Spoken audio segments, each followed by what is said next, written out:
জলদাপাড়াতে এলেন মুখ্য বনপাল দেবল রায়। তিনি জানান শর্ট সার্কিটের ফলে আগুন লেগেছে এবং ফরেন্সিক দল এসে নমুনা সংগ্রহ করেছে। তিনি জানান এই বাংলো দেখার জন্য 3 জন কর্মী আছে। এছাড়া সেদিন 2 জন রেঞ্জ অফিসার ছিল, কিন্তু তারা অনেক চেষ্টা করেছে, রক্ষা হয়নি, কেননা বাংলো ঘর বন্ধ ছিল। পরবর্তীতে রেঞ্জ অফিসাররা দরজা ভেঙে প্রবেশ করে।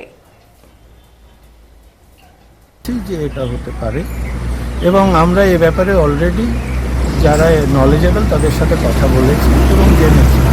স্পেশাল ইনভেস্টিগেশন টিম একটা তৈরি করা হয়েছে।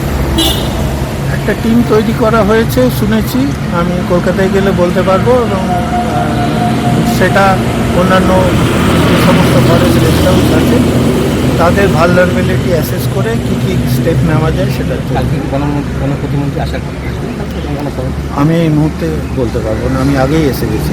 আর এটা টোটাল ব্যাপারটা কোনো নিজেদের ডিপার্টমেন্টের রিপোর্টের কথা হচ্ছে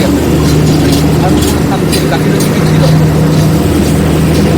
এখনো পর্যন্ত কোনো গাফিলতি আমাদের নজরে আসেনি, এলে নিশ্চয়ই আপনাদের জানাবো এবং উপযুক্ত ব্যবস্থা নেওয়া হবে। সুইচ বোর্ডগুলো সব ঠিকঠাক ছিল কিনা? ইঁদুর তো প্রচুর ছিল এই মুহূর্তে সমস্ত সুইচ বোর্ড ইনক্লুডিং এমসিবি যেগুলো প্রত্যেকটা ঘরের সামনে একটা একটা করেছিল সমস্ত জ্বলে গেছে। কাজে আমরা বুঝতে পারছি না যে যদি ফরেনসিক কিছু বলতে পারে তাহলে আমরা সেটা আমরা কি একটু ভিতর করতে পারি? এখন তো আপনারা খুব ভালো করে জানেন যে আপনাদের গাড়ি আমাদের গাইড করে নিয়ে মিনিট 2 জাস্ট একটা ছবিটা করে আমরা ছবি দিয়ে দিয়েছি আপনাদেরকে।